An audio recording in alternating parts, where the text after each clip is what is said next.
ఓం శాంతి.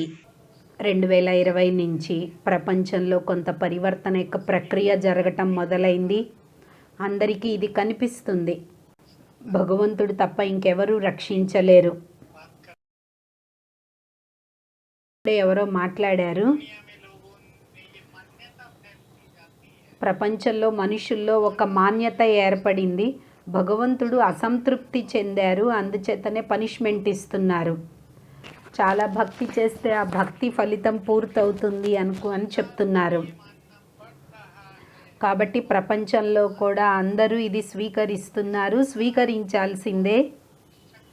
ప్రపంచంలో ఏ శక్తి కూడా ఎవరిని రక్షించలేదు, పరమాత్మ శక్తి తప్ప. మనందరి కర్తవ్యం కూడా ఇదే ఉంది. మనమైతే బాబ్దాదాతో జోడింపబడి ఉన్నాము. మనం ప్రపంచంలో వారికి కూడా భగవంతుడితో జోడింప చెయ్యాలి. మనకి భగవంతుడు తోడున్నారు, ఎవరో ఒకళ్ళు మన తోడున్నారు అనేది ఫీలింగ్ కలిగించాలి. ఎవరో కాదు, స్వయంగా భగవంతుడు, సర్వశక్తివంతుడు, నిరాకారుడే మా తోడున్నారు. ఇది మంచి ఫీలింగ్స్లో మన తోడుంచుకోవాలి. కానీ ఈరోజు మనం చర్చించుకుందాం బ్రాహ్మణుల కోసం. బ్రాహ్మణులలో కూడా 4-5 సంవత్సరాల నుండి చాలామంది సంశయ బుద్ధిలో వచ్చి బాబా చెయ్యి వదిలేసి వెళ్ళిపోయారు. కొందరికి బాబా రావట్లేదు అనుకుంటున్నారు, కొందరు దాదీలు కూడా ఉండట్లేదు. యజ్ఞం ఏమవుతుందో అటు ఇటు ఆత్మలందరూ చెప్తున్నారు, నాలో బాబా వచ్చారు, వాళ్ళు వచ్చారు, వీళ్ళు వచ్చారు అని. ఇలా మనుషులందరూ భ్రమిస్తూ ఉన్నారు. ఎందుకంటే సరి అయిన మార్గం లేని కారణంగా అటు ఇటు భ్రమిస్తూ ఉంటారు. నిశ్చయం లేని కారణంగా తప్పకుండా భ్రమిస్తారు.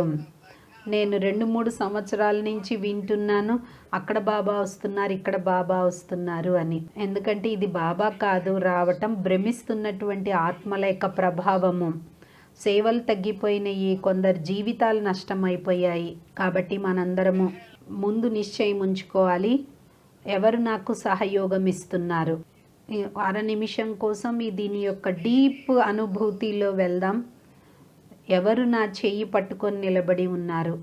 ఎవరైతే నా చెయ్యి పట్టుకున్నారో ఆ భగవంతుడి సంతానంగా అయ్యాము అంటే, ఆయన సంతానంగా అయ్యాము అంటే పూర్తిగా మనం సురక్షితంగా ఉన్నట్లు. అందరూ ఇదే విషయంలో చాలా బాగా అనుభవం చేసుకోండి, అనుభూతిని పెంచండి. బాబా మురళిలో కూడా చెప్తుంటారు, నేను మీ తోడే ఉన్నాను. బాబా అంటే భగవంతుడి గురించే మనం వాడుతున్నాం. ఏ భాషలోనైనా, మరాఠీలో అయినా, బెంగాలీలో అయినా, సింధీలో అయినా, ఏ భాషల్లో అయినా, బెంగాల్ వైపు వెళ్ళినా అక్కడ కూడా తండ్రిని బాబా అనే అంటారు. కాబట్టి బాబా అంటే శివ బాబా. బాబా మనకి నిరంతరం చెప్తూనే వచ్చారు, నేను మీ తోడే ఉన్నాను. కానీ ఎవరి తోడు బాబా ఉంటారు అంటే, ఎవరైతే ఇదే స్మృతి ఉంచుకుంటారో, శివ్ బాబా నా తోడు ఉన్నారు అని గుర్తుంచుకున్న వాళ్ళ తోడే బాబా ఉంటారు. ఆ స్మృతి లేనట్లయితే బాబా కూడా తోడుండరు. చిన్న విషయాల్లోనే కన్ఫ్యూజ్ అయిపోతారు. ఎవరైతే ఈ శ్రేష్టమైన స్మృతిలో ఉంటారో వాళ్ళ స్థితి శ్రేష్టంగా తయారవుతుంది. కాబట్టి భగవంతుడు నిరంతరము మన తోడే ఉంటారు. కాబట్టి మనం ఏది రోజులు ఇంకొక భగవంతుడు నా తోడున్నారు అనేది పాట. ఈ 2వ పాట, భగవంతుడు నా తోడు ఉన్నప్పుడు భయపడాల్సిన అవసరం ఏముంది? ఈ 2 పాటలు మనం పక్కా చేసుకుందాం. దీంతో భయం ఉండదు, నిర్భయంగా ఉంటాము. ఏదైతే ప్రస్తుత సమయం వచ్చిందో ఇందులో మనం చూస్తున్నాము, 2 వస్తువులు ఎక్కువగా పెరుగుతున్నాయి. ఒకటి భయం పెరుగుతుంది. ప్రపంచంలో వాళ్ళు కూడా చెప్తున్నారు, సర్కార్ హాస్పిటల్లో చూసుకుంటే రోగంతో తక్కువ మంది మరణిస్తున్నారు, కానీ భయంతో ఎక్కువ మంది చనిపోతున్నారు. ఎందుకంటే వాళ్ళ ముందే 4 కరోనా పేషెంట్లు వెళ్ళిపోతున్నారు, రోజు 4-5 వాళ్ళ ముందు చనిపోయి వెళ్తున్నారు అని తెలిస్తే ఆ భయంతో చనిపోతున్నారు చాలామంది. ఎందుకంటే పరివారం వాళ్ళు కలవరు, ఒంటరిగా ఉంటారు, అంతిమ సంస్కారం కూడా చెయ్యట్లేదు. అందుచేత ఆత్మలు కూడా భ్రమిస్తుంటాయి. ఇటువంటి ఆత్మల యొక్క బ్యాడ్ వైబ్రేషన్స్ కూడా ప్రభావం ఉంటుంది. కాబట్టి 2 విషయాలు గుర్తుంచుకోండి. రెండు విషయాలలో నిర్భయంగా కావాలి, అటెన్షన్గా కూడా ఉండాలి. రెండవది, ఏదైతే కరోనా వచ్చిందో నేను ముందే చెప్పాను, నాకు తెలుస్తుంది ఇది ప్రపంచానికి డిప్రెషన్ గిఫ్ట్ ఇచ్చి వెళ్తుంది. అందరూ ఒంటరితనాన్ని ఫీల్ అవుతున్నారు, ఇంట్లో ఉండి ఉండి బోర్ అయిపోతున్నారు కొందరు. నేను ఆలోచిస్తాను, ఏ రోజైతే ఎలక్ట్రానిక్స్ అన్నీ ఆగిపోతాయో, టెలిఫోన్లు కూడా మన చేతుల్లో ఉండవు, ఇంకా ముందు ముందు చాలా డిప్రెషన్ పెరిగిపోతుంది. కాబట్టి అవసరం ముఖ్యమైనది ఏంటి అంటే మనం ఎక్కువగా యోగయుక్త స్థితిని తయారు చేసుకోవాలి. మరియు బాబా యొక్క ఈ మహావాక్యాల్ని నోట్ చేసుకోండి, మర్చిపోవద్దు. వినాశన సమయంలో ప్రతి మనిషి నిరాధారంగా అయిపోతారు, ఏ ఆధారాలు పనిచేయవు. ప్రతి మనిషి ఒంటరిగా అయిపోతాడు. ఎందుకంటే ఒంటరిగా అయ్యి ప్రతి ఒక్కరూ తమ కర్మల ఖాతాని అనుభవించాలి. ఎవరో ఒకళ్ళు గుడ్ ఫ్రెండ్ ఉండాలి కదా. భగవంతుడు తప్ప ఇంకెవ్వరూ మనకి మంచి ఫ్రెండ్ అవ్వరు. ఎందుకంటే మీకు ప్రియమైన బంధుమిత్రువులు, ధనము ఎవ్వరూ మీ తోడివ్వరు. ఇప్పుడు ఎట్లయితే ఉందో ప్రస్తుతం కరోనా రావటంతో ఎక్కడికి వెళ్ళలేకపోతున్నారు, దగ్గరికి కూడా వెళ్ళలేకపోతున్నారు, చూడలేకపోతున్నారు, వాళ్ళు ఎలా ఉన్నారు అని కూడా అడగలేకపోతున్నారు. ఒకవేళ బాబాని మనం సహవాసిగా చేసుకున్నట్లయితే ఆయన తోడు నిరాధారంగా అయ్యి కూడా ఆనందాన్ని పొందుతుంటాము. ఎందుకంటే భగవంతుడి తోడు ఉన్నట్లయితే మనసు సుఖంగా, ఆనందంగా, ఆంతరికంగా బోర్ అనిపించదు. ఎవరు అడిగినా అడగకున్నా ఆంతరికంగా ఆనందాన్ని పొందుతూ ఉంటారు. ఒక్క నమ్మకం అనుసారంగా నడవటం అలవాటు చేసుకోవాలి. ఇది ఫస్ట్ స్టెప్. నేను బ్రహ్మ బాబా యొక్క ఎగ్జాంపుల్ చెప్పబోతున్నాను. యజ్ఞ స్థాపన జరిగింది. శివ్ బాబా బ్రహ్మ బాబాకు ఎన్నో సాక్షాత్కారాలు కలిగించి వైరాగ్యాన్ని కలిగించారు. బ్రహ్మ బాబా తన సర్వస్వాన్ని వదిలిపెట్టారు. కానీ బాబాలో ఏదైతే నిశ్చయం ఉందో, పరమాత్ముణ్ణి కలుసుకునేటువంటి అనుభూతి ఏదైతే ఉందో, నేను పొందాల్సింది పొందేశాను, ఇంకా పొందాల్సిందేమీ లేదు అని పాట రాశారు. ప్రపంచంలో వాళ్ళని ఎవ్వరు లెక్క పెట్టలేదు. ప్రపంచంలో వాళ్ళు అనుకుంటారు, ఎందుకంటే ఇప్పుడైతే అందరు అంటున్నారు నిజంగానే మీరు ఒకప్పుడు చెప్పారు, అది నమ్మలేదు, ఇప్పుడు నిజమే జరుగుతుంది అని. 2025 వరకు ఈ ప్రపంచంలో స్పిరిచువల్ విప్లవాత్మక కార్యం జరుగుతుంది. ప్రతి ఒక్క వ్యక్తి జ్ఞానం విని తప్పకుండా శాంతి స్వరూపంలో ఉంటారు. మన నోటితో చెప్పనవసరం లేదు, వాళ్ళకి మార్గం కనిపిస్తుంది మన దృష్టి ద్వారానే. బాబా యొక్క మహావాక్యాలు విన్నారు. చాలామంది చిన్నపిల్లలు వచ్చారు, చాలా కేసులు జరిగాయి. బాబా పైన కూడా కేసు పెట్టారు. కానీ బాబా ఒకే బలం, ఒకే నమ్మకంతో అచంచలమైన స్థితిలో ఉన్నారు. ఎవరైతే ఈ కార్యం ప్రారంభించారో ఆయన తోడున్నారు. ఆయన తోడున్నారు అంటే ఎవ్వరూ ఏమీ చెయ్యలేరు అనుకున్నారు బ్రహ్మ బాబా. మనస్సు దానంతట అదే ప్రశాంతం అయిపోతుంది. ఇంకా ముందుకు వెళ్తూ వచ్చారు. బాబా పైన ఎన్ని కష్టాలు వచ్చినాయో, కానీ బాబా కష్టం అనుకోలేదు. హైదరాబాద్ నుంచి కరాచీకి చేరుకోవాల్సి వచ్చింది. అందరూ వచ్చారు, అందరి మార్గం క్లియర్గా ఉంది. అన్ని ప్రేమలో పరివర్తన చెందాయి. ఎవరికో ప్రేరణ కలిగింది, రాత్రి 12ంటికి ట్రైన్ వస్తుంది, మీరు అందరు బయలుదేరండి అని. అందరూ నిద్రపోతున్నారు. ఆ సమయంలో వీళ్ళన్నీ మూటలు కట్టుకొని బయలుదేరారు.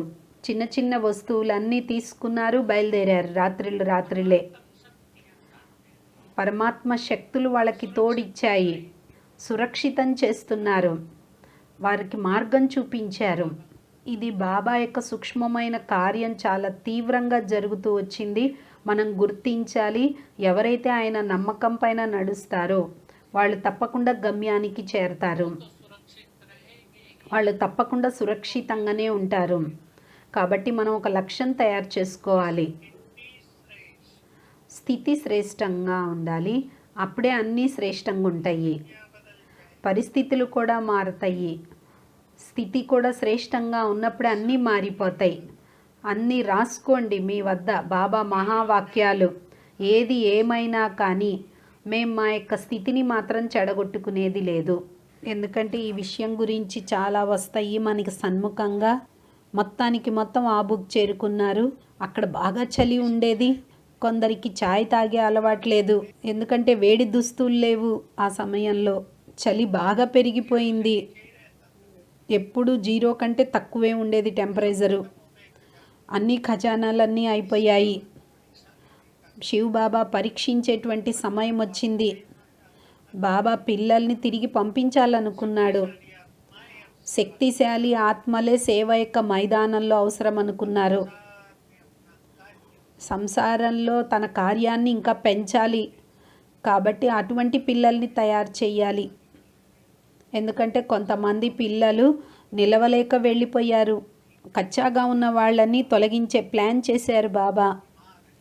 అనారోగ్య పరిస్థితి ఉంది, మందులు లేవు, చలి బాగా ఉంది, దుస్తులు లేవు. బ్రిడ్జ్కోటిలో వచ్చారు, అంతా ఓపెన్ ప్లేసే, అంతా బాగా చలి అంటే చలే ఉండేది. అప్పుడు చాలా తక్కువ ఇళ్ళు ఉండేవి నలువైపులా. కానీ అక్కడైతే ఇళ్ళు కూడా ఏమీ లేవు, మొత్తం ఖాళీ ప్లేసే. చాలా చలి ఉండి అనారోగ్యంగా అయిపోయారు. కానీ బాబా చూశారు, ఒక్కొక్కళ్ళు వెళ్ళిపోవటం మొదలయ్యారు. అందరు అనుకున్నారు వీళ్ళకి మాకు భోజనం కూడా దొరకట్లేదు, ఇక్కడ మాకేం లేదు, వెళ్ళిపోదాము అనుకొని వెళ్ళిపోయారు. బాబా దగ్గర సెలవు తీసుకొని వెళ్ళిపోయారు. ఆలోచించండి, బాబా ముందు ఎంత పెద్ద పరీక్ష వచ్చిందో. తినటానికి ఏమీ లేదు. బాబా పిల్లలు ఆకలిగా ఉంటే బాబా తింటాడా ఏంటి? అడవి నుంచి ఏ పండ్లు తెచ్చేవాళ్ళు, తినేవాళ్ళు, ఆ పూటకు సరిపెట్టుకునేవారు. ఇలా 1 రోజు 2 రోజులు కాదు, చాలా రోజులు నడిచింది, సంవత్సరాలు గడిచాయి. ఆలోచించండి, బాబా ముందు ఎంత పెద్ద పరీక్ష వచ్చి ఉందో. బ్రహ్మా బాబా ఆయన భాగ్య విధాత. ఆలోచించండి, భాగ్య విధాత సన్ముఖంగా ఆయన next to God, great grand father ఆయన సన్ముఖంగా చూడండి ఎంత పెద్ద సమస్య వచ్చిందో. ఎందుకంటే అందరికంటే పెద్ద పరీక్ష బాబాకు వచ్చింది. పప్పు నీరు రొట్టె అంతే తినేవారు, కానీ ఒకే బలము, ఒకే నమ్మకంతో అచంచలంగా స్థిరంగా ఉంది. పక్కా విశ్వాసం ఉంది బాబా పైన. అనుకున్నారు బాబా నా ద్వారా ఏది చేయించాలనుకుంటే అది ఆయన ఇష్టము అని గట్టిగా అయిపోయారు. అందరూ అగ్ని పరీక్ష నుండి బయటకొచ్చి కొందరు స్ట్రాంగ్ అయిపోయారు. వాళ్ళు విశ్వ సేవలో ప్రత్యక్షం అయిపోయారు. ఎవరు చూసినా అనుకున్నారు ఇక్కడ ఏమీ లేదు కదా. అప్పట్లో వీళ్ళకి జ్ఞానం కూడా ఎక్కువ లేదు. ప్రపంచంలో తెలివి చాలా ఉంది శాస్త్రాల గురించి. అప్పట్లో లేదు. అప్పట్లో శాస్త్రాల గురించి కూడా తెలియదు. భగవంతుడు సర్వవ్యాపి కాదు అంటే దాన్ని ఎలా నిరూపించాలో కూడా తెలియదు. గీత భగవంతుడు శ్రీకృష్ణుడా కాదా? ఎందుకంటే ఈ రోజుల్లో అయితే గీత పేరే తీసుకోవట్లేదు. గీతా జ్ఞానదాత పుస్తకమే తీసేశారు, ఇప్పుడు చిత్రాలే తీసేశారు. అప్పట్లో గీతా జ్ఞానం గురించి చెప్తే వీళ్ళు దేనికి పనికిరారని పక్కకు తోసేశారు. కాబట్టి ఎవరైతే యజ్ఞాన్ని రచించారో, ఎవరి పిల్లలైతే ఉన్నారో, ఎవరైతే మనల్ని తనవారిగా చేసుకున్నారో తప్పకుండా పాలన చేస్తారు. బాబాకు కూడా తెలుసు నేను వీళ్ళ దగ్గర నుంచి పరీక్ష తీసుకుంటున్నాను. వీళ్ళల్లో ఎవరైతే పాస్ అవుతారో వాళ్ళే గొప్పవాళ్ళు అవుతారు, మహాన్ తపస్విగా అవుతారు. కాబట్టి బాబా ద్వారా మనం నేర్చుకుంటున్నాం అచంచలమైన స్థితి, స్థిరమైన స్థితి. సేవ యొక్క మైదానంలో వెళ్ళటం మొదలైంది. అన్ని చోట్ల పరీక్షలు. కొత్త జ్ఞానం ఇది. ఆలోచించండి, అక్కయ్యలు వెళ్తున్నారు కానీ ఎక్కడికి వెళ్తున్నారో కూడా తెలియదు. ఢిల్లీ మనోహర్ దాది ఇంకొక 2 అక్కయ్యలు వెళ్ళారు. వాళ్ళకి తెలియని కూడా తెలియదు ఎక్కడికి వెళ్ళాలి. గౌరీశంకర్ దేవాలయంలో వెళ్ళారు. అక్కడ ప్రేమగా చెప్పటం మొదలుపెట్టారు. అక్కడ పూజారి సహయోగం ఇచ్చాడు, ఒక గది ఇచ్చాడు, జ్ఞానం చెప్పండి అన్నాడు. వాళ్ళు ఒక చిత్రం పెట్టారు, సేవ చేస్తున్నారు. అందుట్లో ఒక స్లిప్ కూడా రాసి ఉంది, భగవంతుడు సర్వవ్యాపి కాదు అని రామాయణము ఇవన్నీ నవల్స్ అని రాశారు చిన్న స్లిప్పు. రోజు ఎవరు చదవలేరు కానీ ఒకరోజు ఒకళ్ళు చదివారు.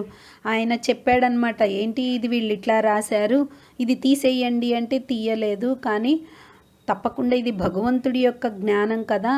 అయితే పూజారీలను బెదిరించారు ఒక ఆయన, వీళ్ళని పంపించేయండి అన్నారు. అయితే మళ్ళీ వెంటనే బాబాని అడిగారు, బాబా ఈ స్లిప్పు తీయాలా అంటే బాబా అన్నారు, ఇది ఎవరు చెప్పే జ్ఞానము? భగవంతుడు చెప్పేటువంటి జ్ఞానం, కాబట్టి మీరు అది తీయటానికి వీల్లేదు అన్నారు. ఈ విధంగా పరీక్ష చాలా వచ్చింది. దాదీలను అక్కడి నుంచి తీసేయమని చెప్పారు. కానీ చూడండి, ఈ రోజుల్లో అటువంటి పరీక్ష వస్తే ఆ స్లిప్పే తీసేస్తారు. కానీ ఆలోచించండి, ఎంత దృఢంగా ఉన్నారో అప్పుడు దాదీలు. ధర్మపితల యొక్క శక్తి కూడా చాలా గొప్పది. ఇప్పుడు చూడండి, గీతా భగవంతుడి గురించి వాదన చేస్తున్నారు అని మనం ఆ చిత్రమే తీసేసాము. మన మేళాలో కూడా గీతా భగవంతుడి యొక్క చిత్రమే పెట్టట్లేదు, భయపడిపోయాం. ఎందుకంటే గౌరవం పోతుంది అనుకున్నాని భయంతో తీసేశారు. కానీ బాబా అప్పట్లో అయితే చెప్పారు తీయటానికి వీల్లేదు. ఆ సమయంలో ఒక సేట్ వచ్చాడు దేవాలయానికి. దేవీలను చూసి, మన దాదీలను చూసి ప్రభావితుడయ్యాడు. చూశాడు, ఎవరు మీరు అంటే పరిచయం ఏర్పడింది. భగవంతుడి పిల్లలము అని చెప్పారు. ఇంకా అక్కడి నుంచి మా ఇంటికి రండి అని తీసుకెళ్లారు. ఈ విధంగా అక్కడి నుంచి మొత్తం ఫస్ట్ సెంటర్ ఓపెన్ అయింది. ఈ విధంగా చూడండి, బాబా యొక్క ఒకే ఒక్క బలం బాబా పైన ఉండటం, బాబాలో ఉన్నటువంటి మనోబలం, బాబాలో ఉన్నటువంటి విల్ పవర్. ఎందుకంటే పరంపిత పరమాత్మని ఎప్పుడూ విరుద్ధంగా వెళ్ళలేదు. ఆయన చెప్పినటువంటి జ్ఞానాన్ని ప్రసిద్ధం చేయాలనుకున్నారు. కాబట్టి మనం బ్రహ్మ బాబా ద్వారా నేర్చుకుంటున్నాం. మనం ఎంత బలం ఉండేదో, బాబాకి నమ్మకం ఉండేదో. ఎంతోమంది కన్యలు వచ్చారు, మాతలు వచ్చారు. అక్కయ్యలతో ఉంటున్నప్పుడు ఎన్నో విఘ్నాలు కూడా వస్తూ వచ్చాయి. కానీ బాబా అయితే అందరికీ శక్తి నింపుతూ వచ్చారు. ఎందుకంటే ఇది శివబాబా కార్యము, నిర్భయంగా ఉండండి అని చెప్పారు. ఆర్య సమాజీలు చాలా బెదిరించారు, చంపటానికి కూడా వెనకాడలేదు. అయినా కూడా నిర్భయంగా ఉండి ఆ సమస్యల్ని ఎదుర్కొంటూ ముందుకొచ్చారు. అందరూ విరోధిగా అయ్యేవాళ్లే వచ్చారు. తర్వాత నెమ్మదిగా శత్రువులు కూడా మిత్రులుగా అయిపోయారు. పరివారంలో కూడా మీకు ఎన్నో సమస్యలు వస్తుంటాయి. మానపమానాల విషయం వస్తుంది. వివాహం గురించి విషయాల్లో మేము చేసుకోము అంటే ఇల్లు వదిలేయమంటారు. ఈ విధంగా మా యొక్క విషయాలు చాలా వస్తుంటాయి. ఎందుకంటే మాయా ప్రకోపాలు కూడా తక్కువేమీ లేదు. ఎందుకంటే కన్యలు ఒంటరిగా ఉండటం కూడా మంచిది కాదు. చెడు అలవాట్లు ఉన్నటువంటి వాళ్ళు చెడు కర్మలు చేయటానికి కూడా ముందొస్తారు. ఎందుకంటే చెడు దృష్టితో చూసేటువంటి వాళ్ళు, అలాంటి సమస్య కూడా వచ్చింది. కుమారులనేమో వివాహం కోసం బెదిరించారు, వాళ్ళ సమస్యను ఎదుర్కోవాల్సి వచ్చింది. కానీ ఎవరైతే ఒక్క శివబాబా పైన నమ్మకంతో ఉన్నారో వాళ్ళు అన్ని రకాల పరీక్షలను దాటారు. పరీక్షలు ఓడిపోతాయి, మనం విజయిగా అవుతాము. అటువంటి కేసులు, వేల కేసులు ఉన్నాయి. కొన్ని ఇటువంటి కేసులు కూడా ఉన్నాయి. లక్షల మంది బాబా పైన విశ్వాసం తొలగించుకొని వెళ్ళిపోయిన వాళ్ళు. కాబట్టి గుర్తుంచుకోండి, మేము మా చేతిని ఎవరి చేతిలో పెట్టాం, నా తోడు ఎవరున్నారు అది గుర్తుంచుకోండి. మన బరువంతా ఆయనకు సమర్పించాము. బాబా నుండి మనకి తప్పకుండా బలం లభిస్తుంది. ఆయన మన లైన్ క్లియర్ చేస్తాడు. ఇది నిజము. ఎందుకంటే ఈ మార్గంలో పరీక్షలు అయితే వచ్చేవే ఉన్నాయి. ఇంత పెద్ద ఎగ్జామ్ ఇస్తున్నారు. ఐఏఎస్ ఎగ్జామ్ రాయాలి అంటే ఎంత శ్రమ ఉంటుంది. ఐఏఎస్ ఎగ్జామ్లో క్వశ్చన్కి ఆన్సర్ 2 రకాలుగా కరెక్ట్ అనిపిస్తూ ఉంటుంది. కానీ ఆలోచించి పెట్టాల్సి వస్తుంది. కాబట్టి ఆలోచించండి, అంత పెద్ద ఎగ్జామ్లో వాళ్ళు అంత శ్రమ చేస్తున్నప్పుడు మరి మనం ఈ యొక్క ఎగ్జామ్లో, రాజ్య పదవి పొందే ఎగ్జామ్లో ఎన్నో రకాలుగా అగ్ని పరీక్షలు అయితే వస్తాయి. పేపర్ ఇచ్చి రాసే పరీక్ష కాదు ఇది. జీవితంలోనే పరీక్షలు వస్తాయి మనకి. ఎవరైతే ఈ పరీక్షల్లో తన యొక్క దృష్టికోణాన్ని మార్చుకుంటారో, పరీక్షలు కాకుండా, ఎందుకంటే పరీక్ష అనుకున్నప్పుడే కదా నెక్స్ట్ క్లాస్లో వెళ్ళేది. పరీక్షలు మన ఉన్నతికి సాధనము అనుకోవాలి. పరీక్షలు మన అంతరాత్మను జాగృతం చేస్తాయి. పరీక్షలు మన నిద్రిస్తున్న శక్తులను జాగృతం చేస్తాయి. కాబట్టి పరిస్థితులు ఎంత పెద్దవి వచ్చినా కానీ నేనైతే అందరికీ చెప్పబోతున్నాను, మీకు మీరు ప్రశ్నించుకోండి, పరీక్ష పెద్దదా లేక పరిస్థితి పెద్దదా, నేను నా బాబా పెద్దనా? ఎందుకంటే మనం ఒకరికొకరు తోడున్నాము. మనము శక్తివంతులమే. మన తోడు సర్వశక్తివంతుడు జోడింపబడి ఉన్నప్పుడు పరీక్షలను చూసి భయపడాల్సిన అవసరం లేదు. దీంతో మనం ఇంకా పవర్ఫుల్గా అవుతాము. స్మృతి మనల్ని సమర్థంగా తయారు చేస్తుంది. ఎటువంటి స్మృతియో అటువంటి స్థితి తయారవుతుంది. కాబట్టి స్మృతి ఉండాలి, స్వయంగా భగవంతుడు నా తోడున్నారు. ఇప్పుడు మనం ఒక అభ్యాసం చేద్దాం. 5 నిమిషాల కోసం భగవంతుడితో మనం కంబైన్డ్గా ఉన్నాం, ఆయనతో జోడింపబడి ఉన్నాం. ఇంతకుముందు కూడా చేయించాను, చాలా మంచి అభ్యాసము. స్వయాన్ని చూసుకోండి, నేను గ్లోబ్ పైన విరాజమానమై ఉన్నాను.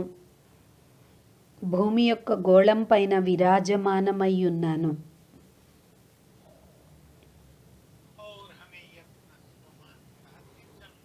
ఇదే స్వమానాన్ని పెంచుకుంటూ వెళ్దాం. నేను పూర్వజుడను. ఇప్పుడు ఇదే స్థితి ఏర్పడుతుంది. నేను సర్వశక్తివంతుడైన బాబా నమ్మకంతో జీవిస్తున్నాను. ఈ విధంగా స్వయాన్ని శక్తివంతంగా చేసుకోవాలి. నేను గ్లోబ్ పైన ఉన్నాను.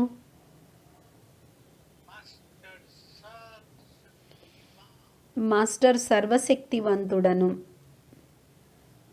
నా నుండి నలువైపులా శక్తులనే ఎరుపు రంగు కిరణాలు ప్రసరిస్తున్నాయి.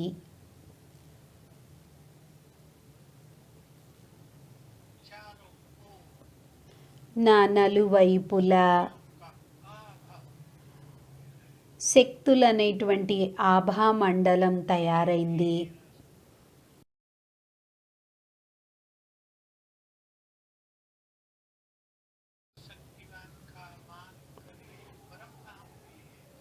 సర్వశక్తివంతుడైన బాబాను ఆహ్వానిద్దాము. పరంధామంలో ఉన్న బాబాని ఆహ్వానిస్తున్నాను.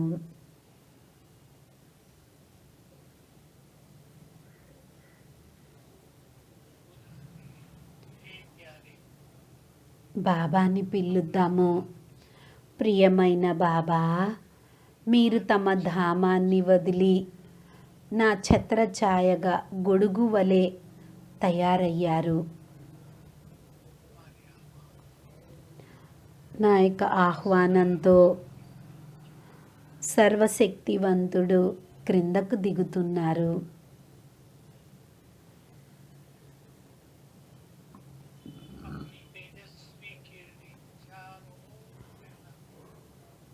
తన తేజోవంతమైన కిరణాలు నలువైపులా వ్యాపిస్తూ బాబా క్రిందకు దిగుతున్నారు. బాబా నా తలపైన చేరుకున్నారు. చూడండి, ఎంత సుందరమైనటువంటి సర్వశక్తివంతుని యొక్క శక్తి ఛత్రఛాయ వలె నా పైన బాబా ఉన్నారు. నేను శివశక్తిని, సర్వశక్తివంతుడి యొక్క ఛత్రఛాయలో ఉన్నాను.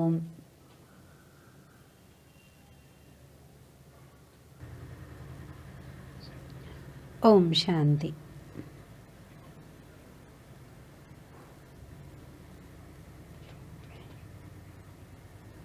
ఇది చాలా సుందరమైన అభ్యాసము. యోగం ఎటువంటి సబ్జెక్ట్ అంటే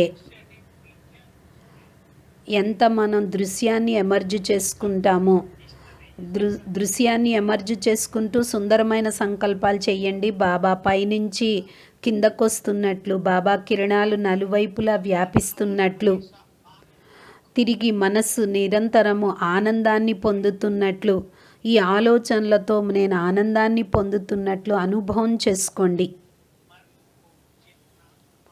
మనస్సుని ఎంత మనం ఆనందింప చేస్తామో అంత మనసు ఏకాగ్రం అవుతుంది.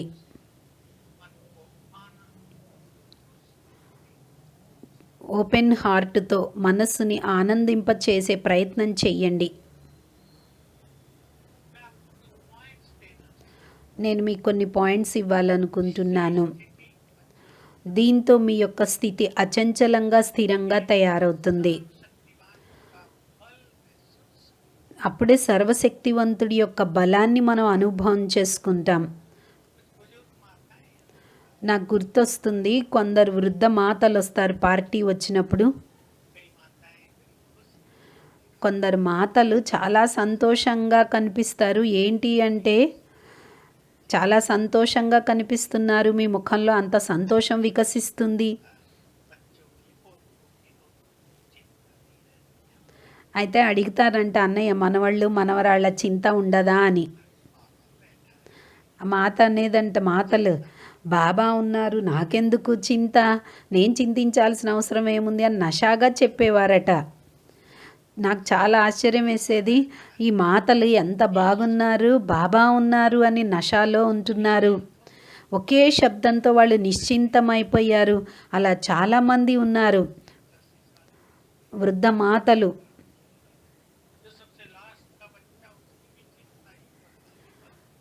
ఎందుకంటే వాళ్ళ లాస్ట్ మనవడు గురించి కూడా చింత ఉంటుంది కొందరికి. తాత ముత్తాతలు అయినా కూడా వాళ్ళ అమ్మా నాన్నకు లేదు, వీళ్ళకి చింత ఉంటుంది. సరిగ్గా చదవట్లేదు, ఏమవుతుందా అని మనవాళ్ళ గురించి చింతిస్తారు.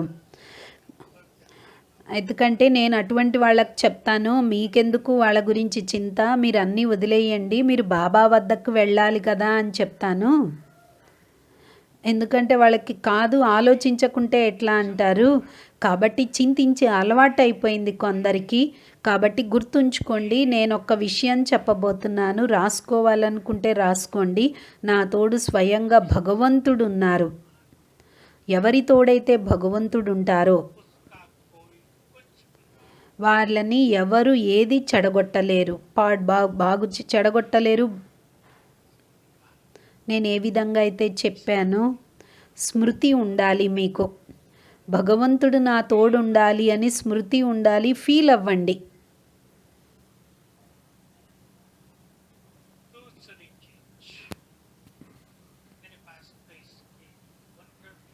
రెండో విషయము, నా దగ్గర చాలా వండర్ఫుల్, చాలా అనుభవాలు ఉన్నాయి. బాబ్దాదాని ఆహ్వానించండి, బాబాని పిలవండి, ఫీల్ అవ్వండి. ఇద్దరు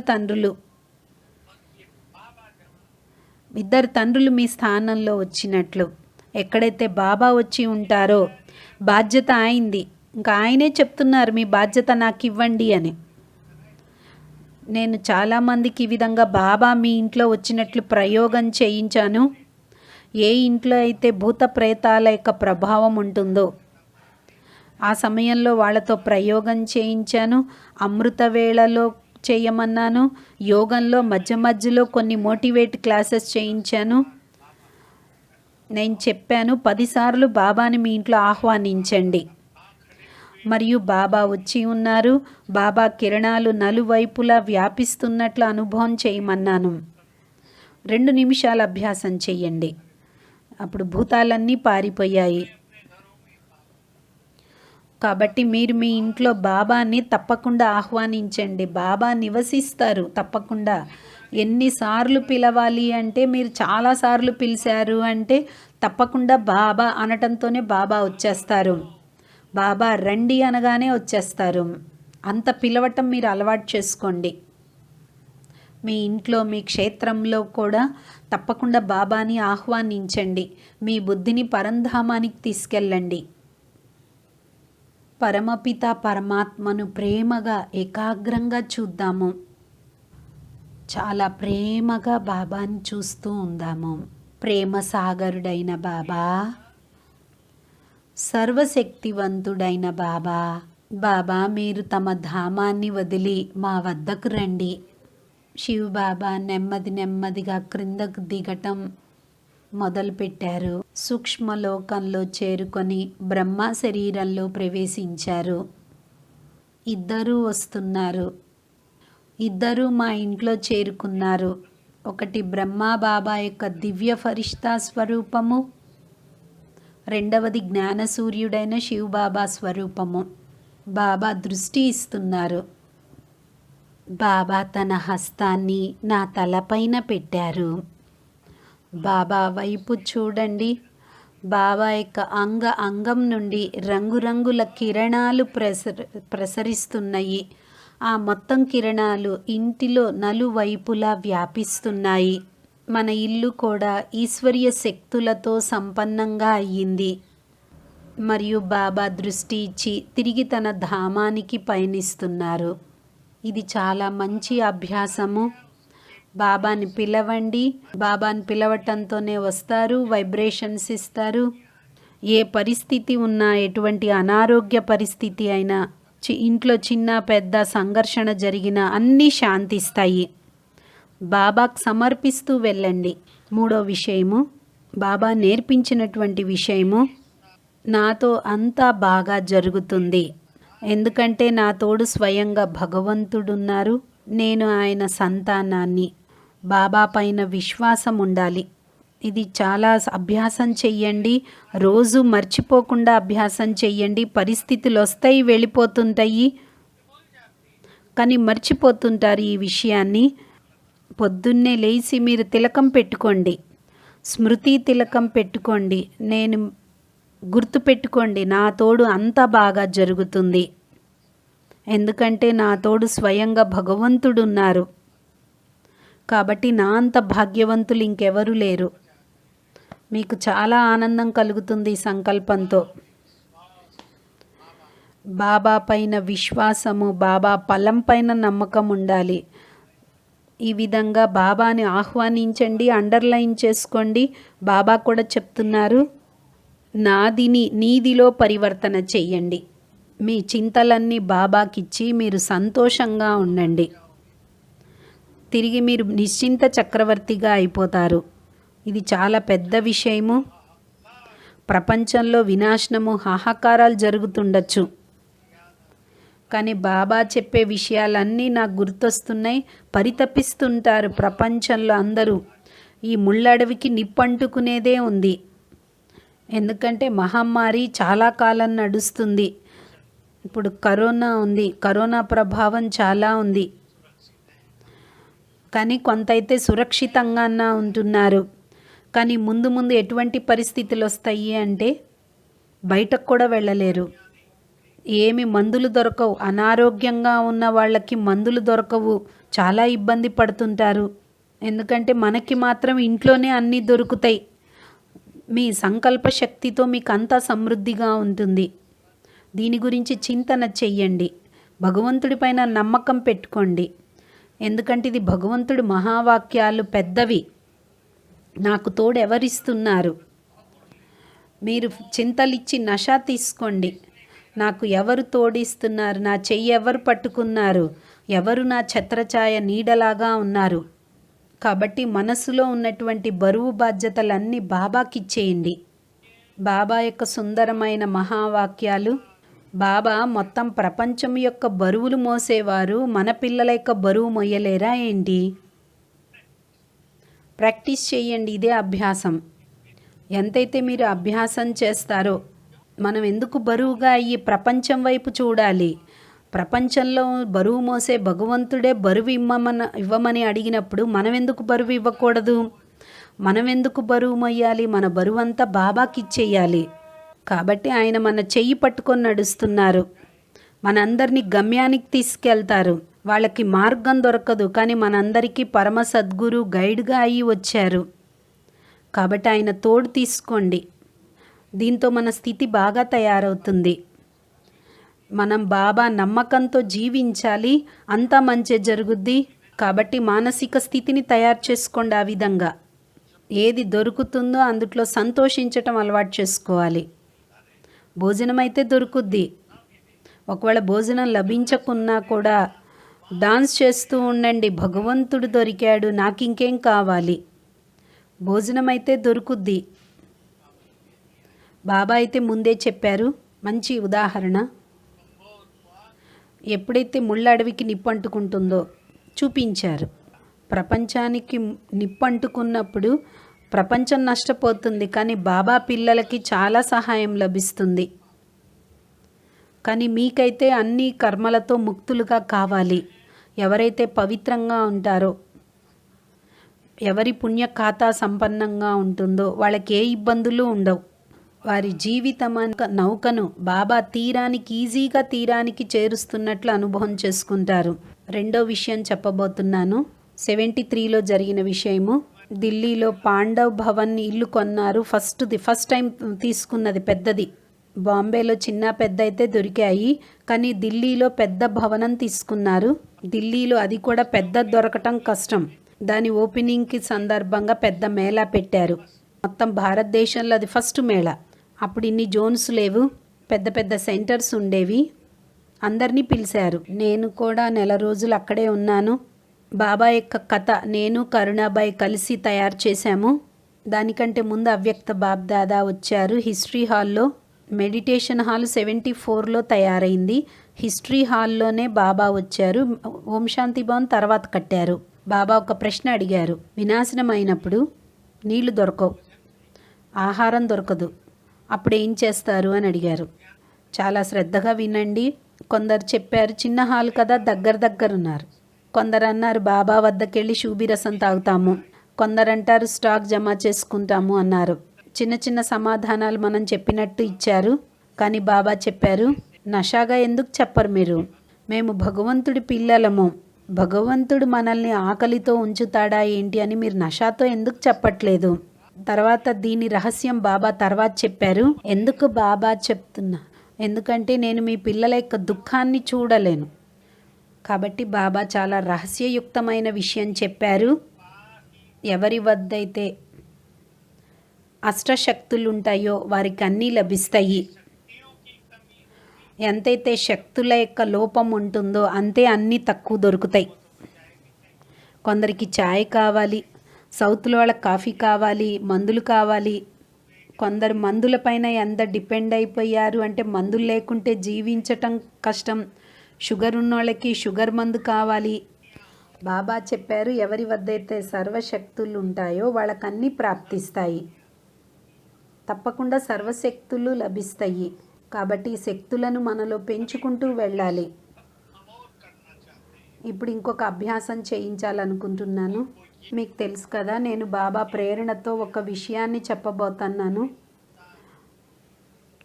మనం ప్రపంచానికి చాలా ఇవ్వాల్సి ఉంటుంది. మనం ప్రపంచానికి ఉపయోగపడాలి అని సంకల్పం చెయ్యండి. భగవంతుడు తన ధామాన్ని వదిలి మన కోసం వచ్చారు. ఒక్కసారి వచ్చేది. ఇటువంటి స్వర్ణిమ అవకాశం మనకి ఇప్పుడు దొరికినప్పుడు ఎందుకు మనం దీన్ని సద్వినియోగం చేసుకోవద్దు? సమర్పితమైన అన్నయ్యలైతే భగవంతుడికి ఉపయోగపడ్డారు.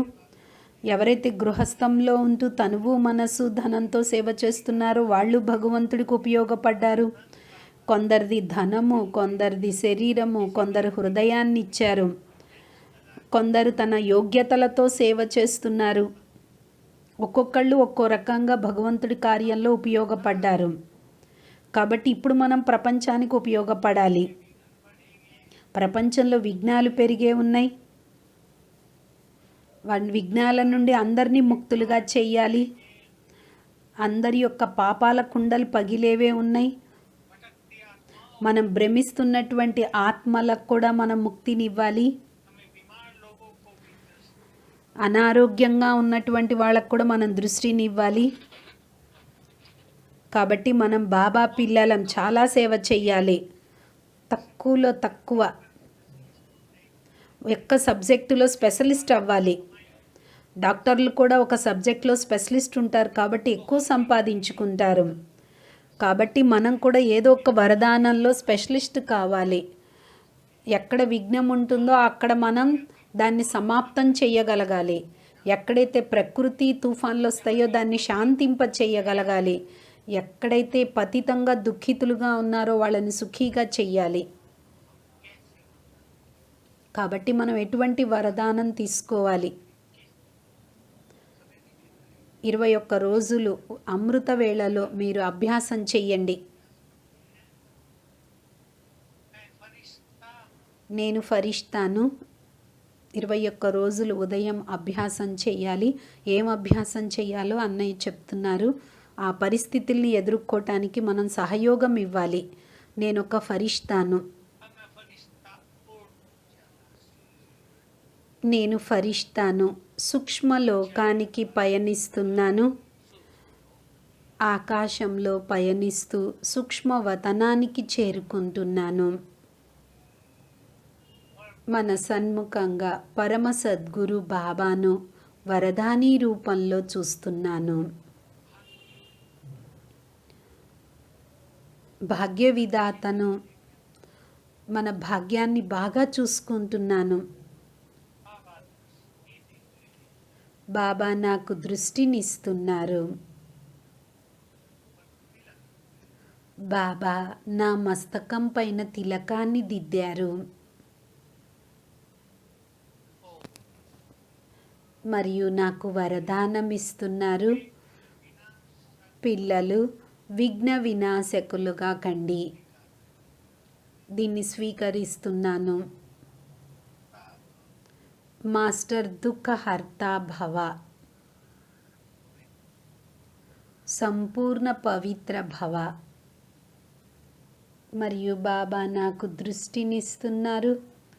నేను నెమ్మదిగా బాబా దృష్టిని పొందాను. తిరిగి నేను సాకార దేహంలోకి వచ్చాను.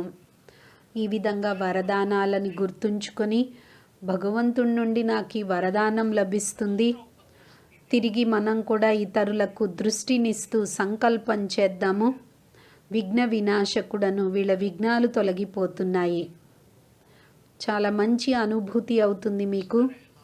ఈ విధంగా బాబా పైన నమ్మకంతో జీవించటం నేర్చుకోండి. ఆయన తోడు లభించింది మనకి. ఆయన జ్ఞానం లభించింది.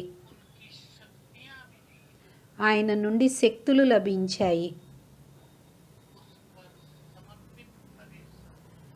బాబా పైన మన సర్వస్వాన్ని సమర్పించాలి. ఆయన్ని మన ఛత్రఛాయగా తయారు చేసుకోండి. ఒక 5-6 నిమిషాలు అభ్యాసం చెయ్యండి. నిజంగా మనం నిర్భయంగా అయిపోతాం. నిశ్చింత జీవితాన్ని గడుపుతాం. మరియు వచ్చినటువంటి పరీక్షల పైన కూడా ఫుల్ పాస్ అవుతాం. అందరం తప్పకుండా పరీక్ష రాయాల్సిందే. బాబా తోడు మరియు జ్ఞానసాగరుడు తోడు.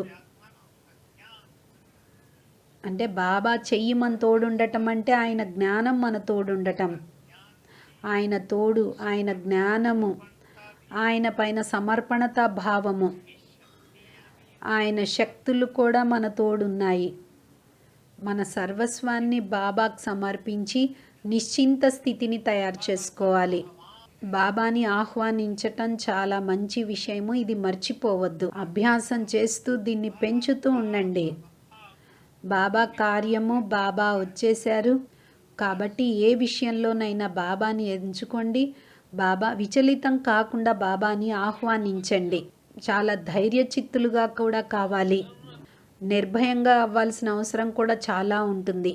కాబట్టి మీరందరూ ఈ విషయాలపైన అటెన్షన్ ఉంచండి, అభ్యాసం చెయ్యండి. ఈ విధంగా మీ స్థితిని బాబాను తోడుంచుకొని తయారు చేసుకోండి. మనుషులు ఎవ్వరు మన తోడివ్వరు.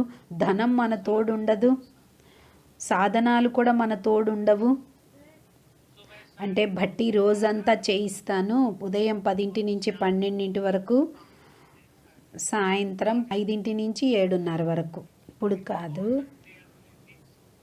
అంటే 2 వారాలు ఫిక్స్ అయిపోయాయి. తర్వాత మీకు కావాలంటే చెప్పండి, బట్టి ఏర్పాటు చేసుకోవచ్చు. అంటే ప్రపంచం రోజు రోజుకి పరిస్థితి దిగజారుతుంది. దేవతలు ఏం చెయ్యాలి ఇప్పుడు అంటే, దేవతలు పుణ్యాత్మలు, వాళ్ళైతే సురక్షితంగా ఉన్నారు.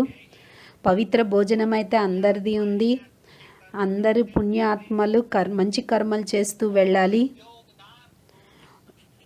రోజు యోగదానం ఇవ్వండి. అందరికీ సేఫ్గా ఉంటారు. నేను 2-3 విషయాలు కూడా చెప్పాను. తమ నలువైపులా ప్రభామండలం తయారు చేసుకోండి. తలపైన ఛత్రఛాయ తయారు చేసుకోవాలి. నేను ఒక స్థూల విధిని చెప్తాను, అందరూ వినండి. 1/2 లీటరు ఆవ నూనె, అందుట్లో ఒక రావి ఆకు వేసి బాయిల్ చేయండి. తిరిగి ఆ ఆకు పారేయండి, ఎండిపోయి. ఒకవేళ రావి ఆకు దొరకకుంటే 2 మామిడి ఆకులన్నా వేయండి. బాగా బాయిల్ చేయండి. రోజు పిల్లలకి ముక్కులో పెట్టించండి, చేతులతో రాసుకోండి, తలకి రాయండి. 2 సార్లు ముక్కుల్లో రాయండి, చేతులకి రాసుకోండి, తలకి రాసుకోండి. అప్పుడు ఈ వైరస్ మీ దగ్గరకు రానే రాదు. రెండవది, 2 సార్లు బాగా వేడి నీళ్ళు తాగండి. బాగా వేడి బాగా తాగాలి. ఎందుకంటే ఈ వైరస్ గొంతులో ఉంటుంది, చాలామందికి ఉంటుంది. అప్పుడు ఇది నష్టం చేస్తుంది. కాబట్టి వేడి నీళ్లు తాగితే వేడి నీళ్ళతో పాటు కడుపులోకి వెళ్ళిపోతుంది. కడుపులో వెళ్ళింది అంటే బయటకు వచ్చేస్తుంది. ఈ రెండు ప్రతి ఒక్క అన్నయ్య అక్కయ్యలు చెయ్యండి. బాబా విషయాలు కూడా చెయ్యండి, స్థూల సాధనాలు కూడా అలవర్చుకోండి. ఈశ్వరుడు నా తోడున్నారు, భయపడాల్సిన అవసరం ఏముంది అని పాటలు పాడుకుంటూ ఉండండి. అందరూ పాడుతున్నారా లేక భయభీతులు అవుతున్నారా? భయభీతులా లేక భీతులా? భయభీతి కాదు, బాబా పాటలే పాడుతుంటారు. ఈ నూనె తయారు చేసుకోండి, అందరూ రాసుకోండి, మంచిది సేఫ్ కోసము. ఆవ నూనెలో రావి ఆకు కానీ మామిడి ఆకులు కానీ బాగా వేడి అది ఎండిపోయినట్లుగా ఉడికిచ్చి ఆ తర్వాత ముక్కుల్లో తలకి చేతికి రాయండి, పిల్లలకి అందరికీ. అంటే ఈ ఆట ఇంకా 10 ఏళ్ళు అయితే నడుస్తుంది. హాహాకారాలు కూడా జరగాలి. మొత్తం దేవీ కులం యొక్క ఆత్మలైతే కావాలి, 10 కోట్ల మంది బ్రాహ్మణ ఆత్మలైతే తయారు కావాలి, మంచి పవిత్రమైన వాళ్ళు యోగి ఆత్మలైతే తయారు కావాలి కదా.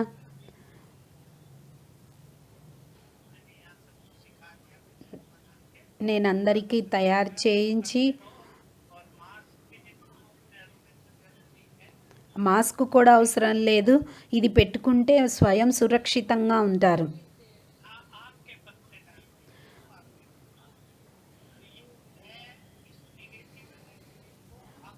భయం అనేది ఉండకూడదు. భయము నెగిటివ్ ఎనర్జీని ఆకర్షిస్తుంది.